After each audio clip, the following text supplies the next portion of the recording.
Chapter 7. Paddington Goes to Town. Mr. Brown lowered his evening paper and looked around the room at the rest of the family. "Do you realise something?" he said. "It's nearly Christmas and we haven't been up to town to see the decorations yet." Paddington pricked up his ears at Mr. Brown's words. "I don't think I've ever been to see them, Mr. Brown," he said. "Not the Christmas ones." The Browns stopped what they were doing and stared at him in wide-eyed amazement. Paddington had been with them for so long and was so much a part of their lives, they had somehow taken it for granted that he'd seen the Christmas decorations at some time or another, and it didn't seem possible for such an important matter to have been overlooked. "Mercy me, I do believe the bear is right," said Mrs. Bird. "We've seen the ordinary lights several times, and we've seen the decorations during daylight when we're doing our Christmas shopping, but we've never been up specially, not at night." "Gosh, Dad," exclaimed Jonathan, "can we go tonight? It's years since we went." Mr. Brown looked first at his watch and then at his wife, and then Mrs. Bird. "I'm game," he said. "How about you?" Mrs. Brown looked at Mrs. Bird. "I've done everything I want to do," said their housekeeper. "I'm very well advanced this year. I only have to take my mince pies out of the oven and I shall be ready." "May we go, Daddy?" implored Judy. "Please." Mr. Brown glanced round the room with a twinkle in his eye. "What do you say, Paddington?" he asked. "Would you like to?" "Oh, yes, please, Mr. Brown," exclaimed Paddington eagerly. "I should like that very much indeed." Paddington was always keen on trips, especially unexpected ones with the whole family, and when Mr. Brown announced that he would call in on the way and pick up Mr. Gruber into the bargain, he grew more and more excited. For the next half an hour there was great pandemonium at number 32 Windsor Gardens, as everyone rushed around getting ready for the big event, and even Paddington himself went so far as to rub a fan all over his whiskers while Judy gave his fur a brush down. It was a very merry party of Browns that eventually set off in Mr. Brown's car, and shortly afterwards the hilarity was increased still further as Mr. Gruber emerged from his shop carrying a camera and some flashbulbs, several of which he used in order to take photographs of the assembly. "You're not the only one who hasn't been to see the Christmas decorations, Mr. Brown," he said, addressing Paddington as he squeezed into the back seat alongside Mrs. Bird, Jonathan and Judy. "I've never been either, and I want to make the most of it." If the Browns had been surprised to discover that Paddington had never seen the lights, they were even more astonished at this latest piece of information, and Paddington himself was so taken aback he quite forgot to give his usual pause signal as they swung out of the Portobello Road. Mr. Gruber chuckled at the effect of his words. "People never do see things that are on their own doorstep," he said wisely. "I must say, it'll be a great treat. I've heard they're particularly good this year." As they drove along, Mr. Gruber went on to explain to Paddington how each year all the big shops in London got together in order to festoon the streets with huge decorations made up of hundreds of coloured lights, and also how each year an enormous Christmas tree was sent from Norway as a gift to the people of London, and how it was always placed in a position of honour in Trafalgar Square. It all sounded most interesting, and the excitement mounted as they drew nearer and nearer to the centre of London. Mr. Gruber coughed as Paddington jumped up in his seat and began waving his paws in the direction of a cluster of green lights some distance ahead.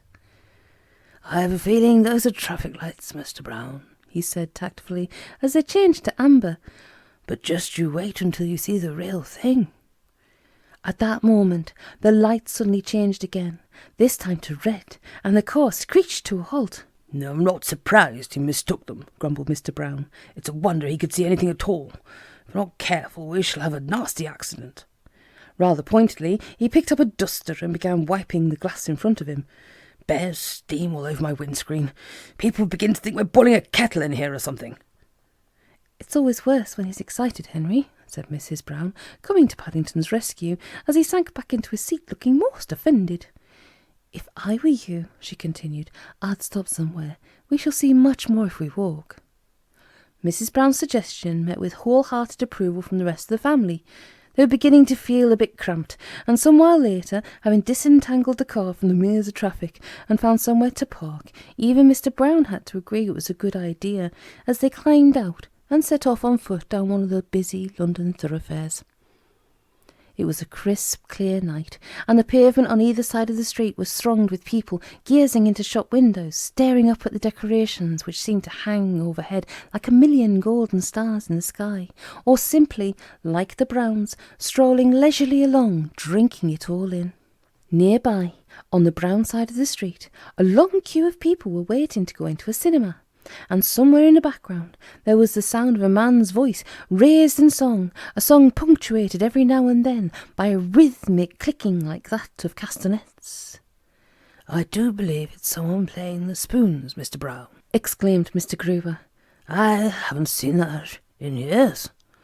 Paddington, who'd never even heard of anyone playing the spoons before, let alone seen it happen, peered around with interest while Mr. Gruber explained how some people, who called themselves buskers, earned their living by entertaining the theatre and cinema queues every evening while they were waiting to go in. To his disappointment, the owner of the spoons appeared to be somewhere out of sight around a corner, and so, rather reluctantly, he turned his attention back to the lights. There were so many different things to see, it was difficult to know which to investigate first, and he didn't want to run the risk of missing anything. But the Christmas lights themselves seemed very good value indeed.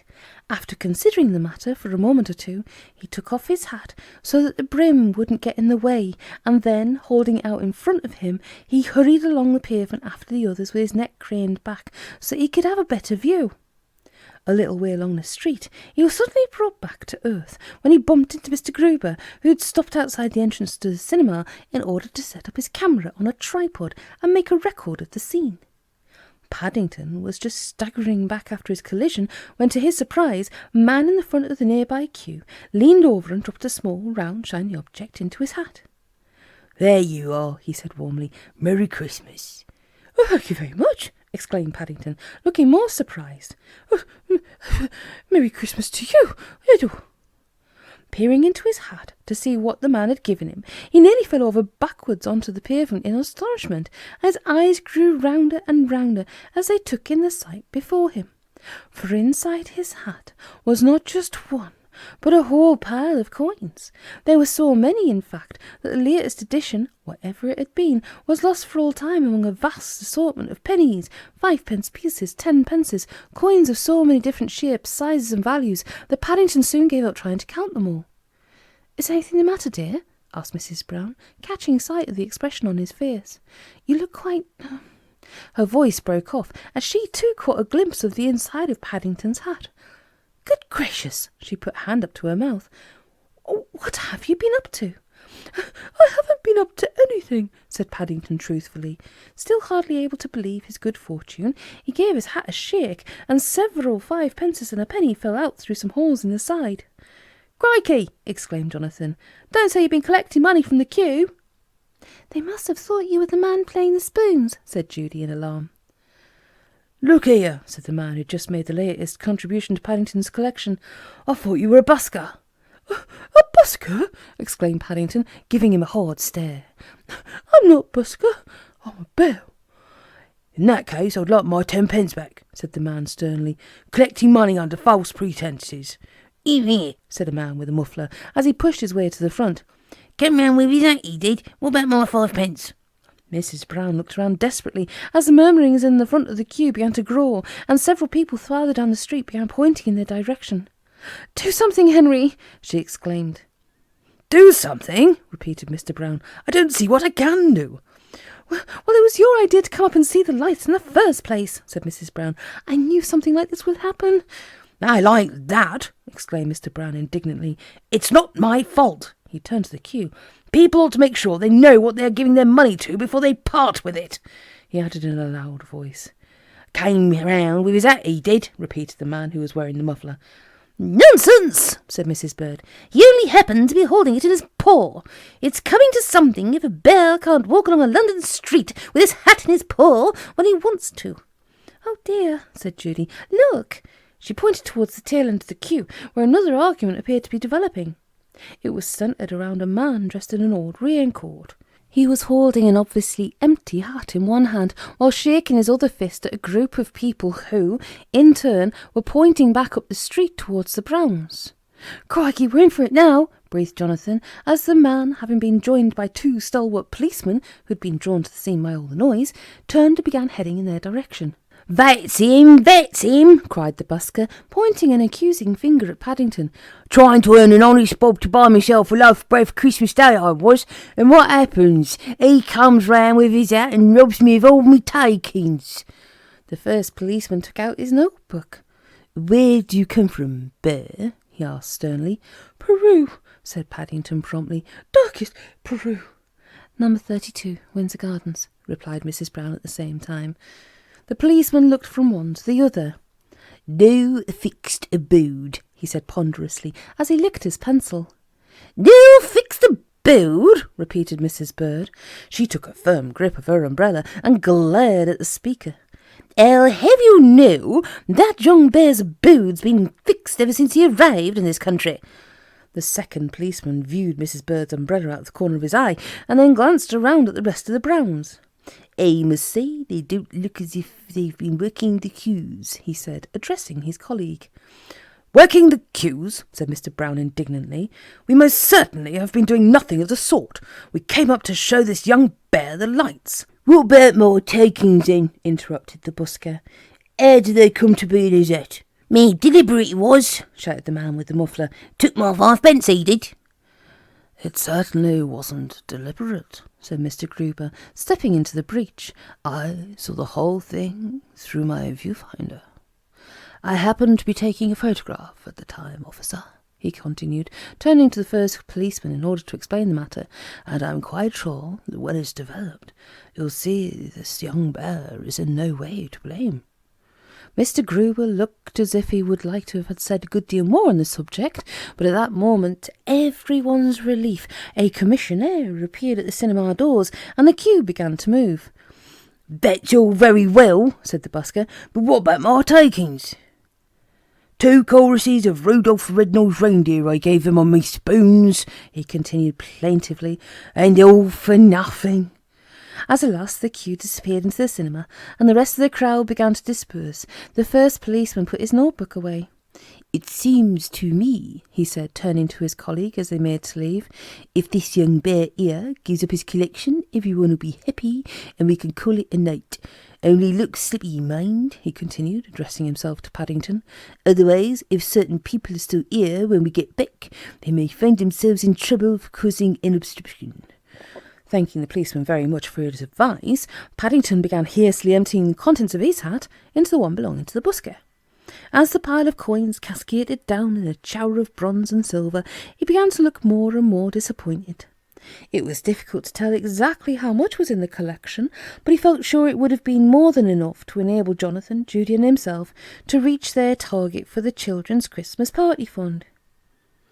"I don't know about no bear's targets," said the busker, as Paddington explained what he'd been hoping to do with the money. "I've got my own targets to worry about."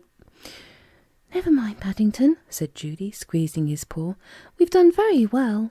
You never know, something may turn up." "Tell you what," said the busker, catching sight of the expression on Paddington's face. "I'll give you a tune on me spoons to cheer you up before you go."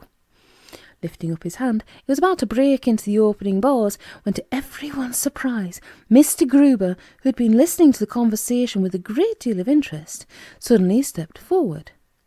"May I see those spoons for a moment?" he asked. "Certainly, Gov," said the busker, handing them over. "Don't tell me you play him as well." Mr. Gruber shook his head as he took a small spyglass from his pocket and held the spoons up to a nearby lamp so that he could examine them more closely. "You know," he said, "these could be quite valuable. They may be even a very rare Georgian silver." "You what?" replied the busker, staring open-mouthed at Mr. Gruber. "My spoons?" "I have an idea," said Mr. Gruber briskly, silencing the busker with a wave of his hand before he had time to say any more. "If I give you £10 for this pair of spoons, will you let young Mr. Brown keep the collection? After all, he did make it in a way, even if it was by accident." £10! exclaimed the busker, eyeing Mr. Gruber's wallet. "For them spoons? Lord bless you, sir. Why, he can have me as well for that." "No, thank you," broke in Mrs. Brown hastily. Paddington's own hat was bad enough at the best of times, but from where she was standing, it looked as if the buskers might well have matched up to it, give or take a few marmalade stains. "Tell you what, Gov," said the busker hopefully, as he took Mr. Gruber's £10 note in exchange for the spoons and began transferring the money back into Paddington's hat. "There's some more where them two came from. I bet." Mr. Gruber gave him a hard look. "No," he said firmly. "I think these two will do admirably. Thank you." A few minutes later, bidding a rather dazed-looking busker goodbye, the Browns resumed their stroll, with Paddington keeping very much to the outside this time. "Well," said Mr. Brown, "I'm not quite sure what all that was about, but it seems to have worked out all right in the end." £4 and 10 pence, exclaimed Jonathan a few minutes later, as he finished counting the money. "That's more than enough to reach our target. I bet they'll be jolly pleased at the hospital." "I didn't know you were collecting for a children's party," said Mrs. Brown. "You should have said. We would have given you some towards it." "It was really Paddington's idea," said Judy, giving the paw by her side another squeeze. "Besides, it wouldn't have been the same if you'd given it to us. Not the same at all." Mr. Brown turned to Mr. Gruber. "Fancy you noticing those spoons," he said. "Isn't it strange how things work out?" "Very strange," agreed Mr. Gruber, taking a sudden interest in some decorations just overhead. Only Mrs. Bird caught a faint twinkle in his eye, a twinkle not unlike the one she'd noticed when he'd been conducting his deal with the busker, and one, moreover, which caused her to have certain suspicions on the matter. But wisely, she decided it was high time the subject was changed. "Look," she said, pointing ahead. "There's the Christmas tree in Trafalgar Square. If we hurry, we may be in time for the carols." Mr. Brown gave a sniff. "I'll tell you something else," he said. "I can smell hot chestnuts." Paddington licked his lips. Although it wasn't long since he'd had his tea, all the excitement was beginning to make him feel hungry again. "Hot chestnuts, Mr. Brown?" he exclaimed with interest. "I don't think I've ever had any of those before." The Browns stopped in their tracks, and for the second time that day stared at Paddington in amazement. "You've never had hot chestnuts?" repeated Mr. Brown. Paddington shook his head. "Never," he said firmly. "Well, we can soon alter that," said Mr. Brown, leading the way towards a cork brazier at the side of the road. "7 large bags, please," he announced to the man who was serving. "What a good thing I brought my camera," exclaimed Mr. Gruber. "2 firsts in one evening," he continued, as he set up his tripod. "The decorations, now this. I shall have to make some extra copies for your Aunt Lucy in Peru, Mr. Brown. I expect she will find them most interesting." Paddington thanked his friend happily through a mouthful of hot chestnuts. In the distance he could still see some decorations in the busy shopping part of London, while in front the biggest tree he'd ever seen in his life rose up into the night, supporting a myriad of brightly coloured fairy lights, and from somewhere nearby the sound of a Christmas carol filled the air. All in all, he thought it'd been a lovely evening out, and it was nice not only to think that Christmas Day itself was still to come, but to round things off in such a tasty manner. "Are you having trouble with your exposures, Mr. Gruber?" he asked hopefully, as he came to the end of his chestnuts. Mr. Gruber looked up in some surprise. "I only wondered," said Paddington hastily, eyeing the brazier before his friend had time to reply. "Because if you are, I thought perhaps you'd like me to have another bag just to make sure." "There's one thing about bears," said Mrs. Bird, joining in the laughter which followed Paddington's last remark. "They certainly don't believe in taking any chances." Mr. Brown reached into his pocket. "And for once," he said amid general agreement, "I'm entirely on their side. 7 more bags, please."